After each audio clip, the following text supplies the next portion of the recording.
today I have for you the bookshelf scavenger hunt.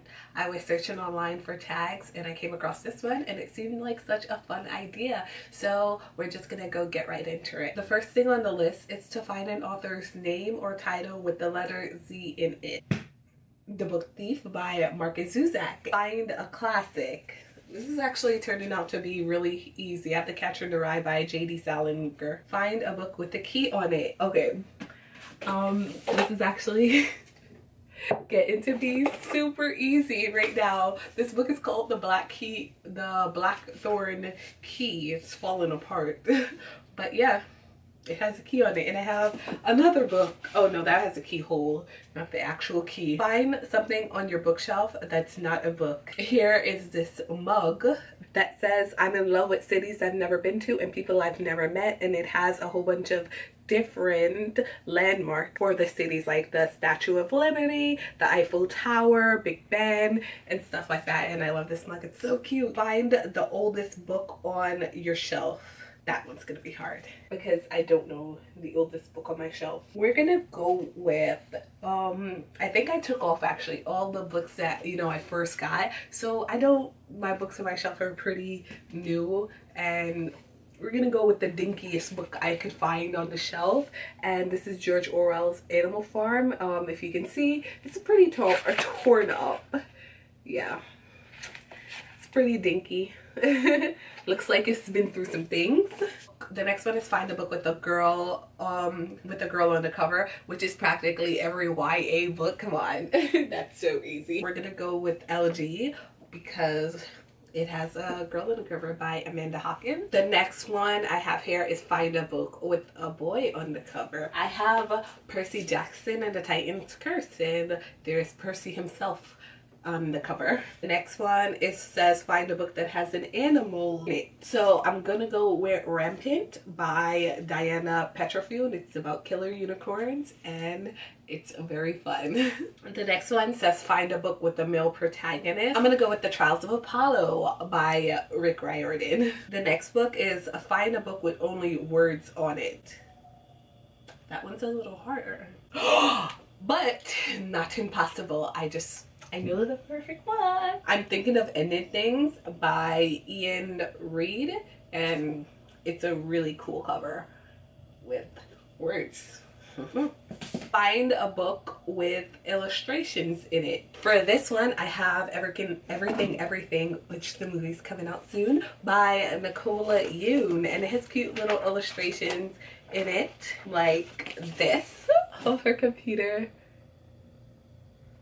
I think this book is just the cutest thing ever. The next one is Find a Book with gold lettering. A Whole New World, A Twisted Tale by Liz Braswell, and it's a retelling of Aladdin, but look how gorgeous this cover is. It's just beautiful. Next one, Find a Diary, True or False. This is where things get rough because unless it's my diary, I don't read diary type books. Can I go with my diary? Even though here's a good thing, I have a journal, but I don't write in it, and I'm just like, I'm not a diary kind of person. The Wonder Journal, it says journal, noun, a book in which you write down your personal thoughts and experiences. And then at the back, it's so cute too. It says wonder, a cause of surprise, astonishment, or admiration. Find a book written by someone with a common name like Smith. Okay. I'm guessing the last name has to be common, but I'm gonna go with Me, Earl, and the Dying Girl by Jesse Andrews. Andrews is a pretty last name, and I think Jesse's a pretty common first name. So yeah. Next one is Find a book that has a close-up of something on it. This one's gonna be hard. Hard once again, but not impossible. I have The Body Finder, which has a close-up of a flower on it. And a pretty one at that. The next question is Find a book on your shelf that takes place in the earliest time period.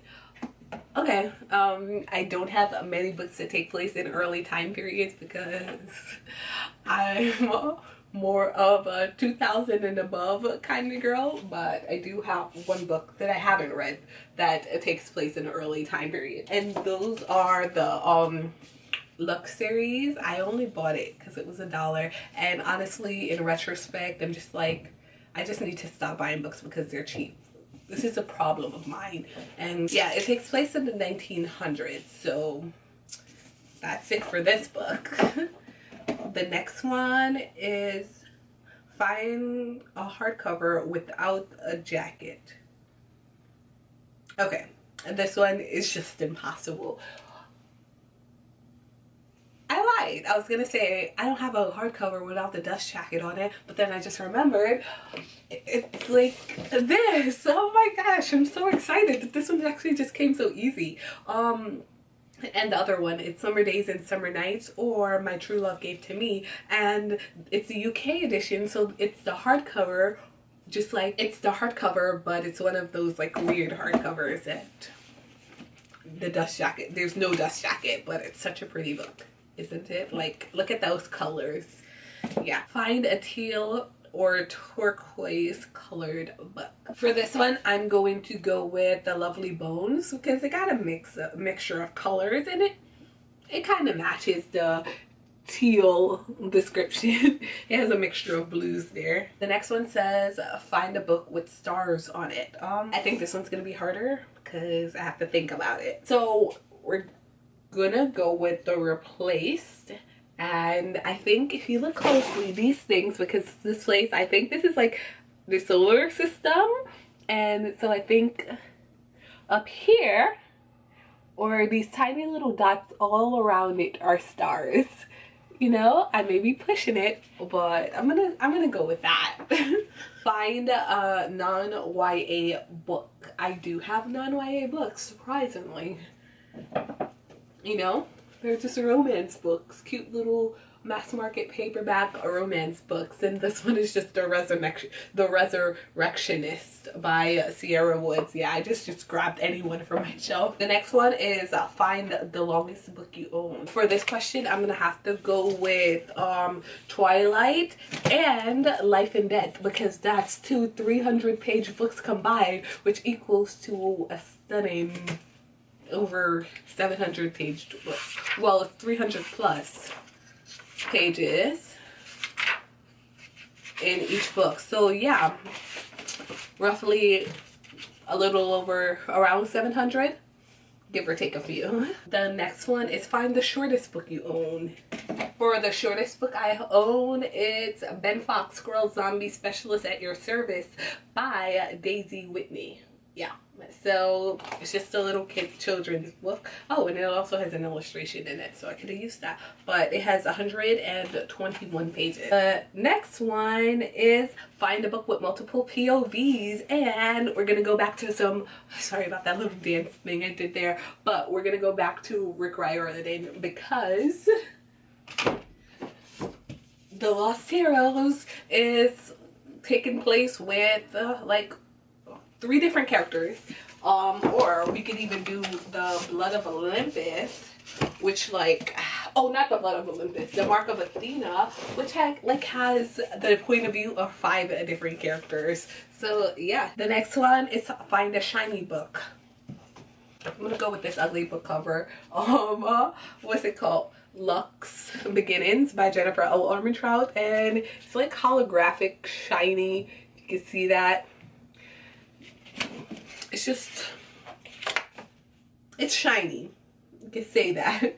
Find the book with flowers on it. Okay, so we're gonna go with Bloom by Elizabeth Scott. The back has flowers all over it, and I love this book so much. It's one of my favorite contemporary books.